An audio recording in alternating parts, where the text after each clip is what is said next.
हर दिन एक भिखारी दरवाजे के पास आकर भीख मांगता था और घर का मालिक हमेशा घर के बाहर आते ही उसे देखकर फिर जाया करता। कई बार उसके लिए गालियां भी बकता।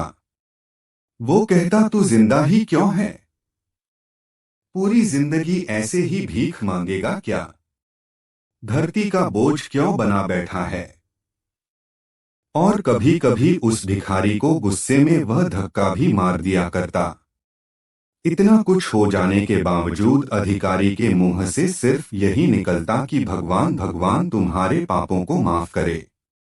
एक बार सेठ को धंधे में बड़ा नुकसान होने की खबर मिली। सेठ बहुत परेशान था कि तभी उसके दरवाजे पर वही भिखारी आया।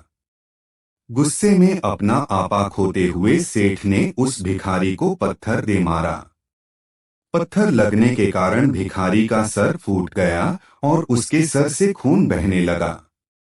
फिर भी दर्द से कराहते हुए भिखारी ने इतना ही कहा, भगवान तुम्हारे पापा को माफ करे। भिखारी वहां से चला गया। सेठ सोच में पड़ गए। भिखारी को पत्थर मारा, फिर भी उसने सिर्फ प्रार्थना की। सेठ का गुस्सा शांत हुआ। शेर का मन शांत हुआ भिखारी का रहस्य जानने के लिए। सेठ ने भिखारी का पीछा करना शुरू कर दिया। भिखारी जहां जहां जाता सेठ उसके पीछे जाता। सेठ ने देखा कि कोई उसको खाना देता, कोई उसको मारता, कोई अपमानित करता तो कोई गाली देता। लोग भिखारी के साथ चाहे जैसा व्यवहार करते, लेकिन भिखारी सबके लिए एक ही प्रार्थना करता, भगवान तुम्हारे पाप माफ करें। अब रात होने को आई थी। भिखारी अपने घर जाने के लिए लौटा। वो अपने घर पहुंच गया, लेकिन सेठ अब भी उसका पीछा कर ही रहा था। एक पुरानी टूटी हुई खटिया पर एक बूढ़ी औरत लेटी हुई थी। काफी कमजोर और बीमार लग रही थी। वह भिखारी की पत्नी थी। अपने पति को वापस आता देख वह खाट से उठ खड़ी हुई। पत्नी ने अपने पति के भीख वाले कटोरे में देखा, उसमें सिर्फ आधी बासी रोटी थी। उसे देखकर वह बोली, आज बस इतना ही मिला। और हाँ, आपके सिर से खून निकल रहा है, ये चोट कैसे लगी? बूढ़ा भिखारी बोला, आज बस इतना ही मिला, किसी ने कुछ दिया ही नहीं। सबने गालियां दी और एक नए पत्थर भी फेंकना, इसीलिए मेरा सर फट गया। एक गहरी ठंडी सांस लेकर बूढ़ा भिखारी फिर से बोला, यह मेरे ही पापों का फल है। तुम्हें याद है कुछ सालों पहले हम कितने अमीर थे? क्या कुछ नहीं था हमारे पास? हमारे पास हर चीज जरूरत से ज्यादा थी, लेकिन हमने कभी दान नहीं किया।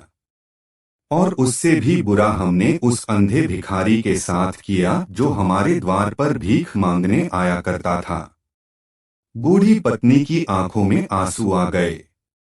वह बोली, हाँ, हम उस बेचारे अंधे के साथ बहुत बुरा करते थे। उसका अपमान करते थे। उसे खाने के लिए रोटी की जगह कागज दिया करते। उसका मजाक उड़ाया करते और कभी कभी मारा भी करते।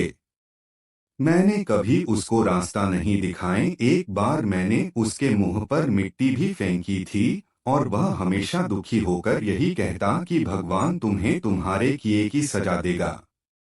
भगवान तुम्हारे पापों की सजा जरूर देगा। उसका श्राप सच हुआ और हम इस दुख भरी जिंदगी में आ गए। भिखारी बोला, हाँ, उसका श्राप सच हुआ, इसलिए मैं किसी को बद्दुआ नहीं देता। चाहे कोई मेरे साथ कैसा भी बर्ताव करे, मैं हमेशा उसके लिए प्रार्थना करता हूँ। मैं नहीं चाहता कि कोई भी हमारे जैसे जिंदगी का अनुभव करे, किसी को भी हमारे जैसे दुखों का सामना करना पड़े। वो नहीं जानते कि वह कितना बड़ा पाप कर रहे हैं, इसलिए अनजाने में हुए पाप की ऐसी सजा किसी को भी मिले, मैं नहीं चाहता। सेठ वहीं पर छुपकर यह सारी बातें सुन रहा था। अब उसे सब कुछ समझ में आ गया था। भिखारी और उसकी पत्नी ने वह आधी रोटी मिल बांट कर खाएं और भगवान को धन्यवाद बोलकर सो गए। अगले दिन बड़ा भिखारी फिर से भीख मांगने गया। सेठ के घर के पास जाते हैं। सेठ ने पहले से गरम रोटियां उसके लिए निकाल कर रखी थी। उसे देते हुए सेठ विनम्रता से बोला, माफ कर दीजिए बाबा, उसे बहुत बड़ी गलती हो गई। बूढ़ा भिखारी बोला, भगवान तेरा भला करे। इतना कहकर वह आगे निकल गया। इस कहानी से जो सीख लेने लायक है वह बड़ी ही सिंपल है कि आदमी चाहे किसी के बारे में बुरा कहे या भला करे, लेकिन भगवान सिर्फ कर्म के हिसाब से उसको फल देता है। क्या हुआ अगर भगवान नहीं दिखता है, लेकिन यह बात बिल्कुल सच है, उसके खाते में सबका हिसाब बहुत बहुत पक्का होता है। इसलिए जब किसी के लिए कुछ भी करो तो अच्छा ही करो।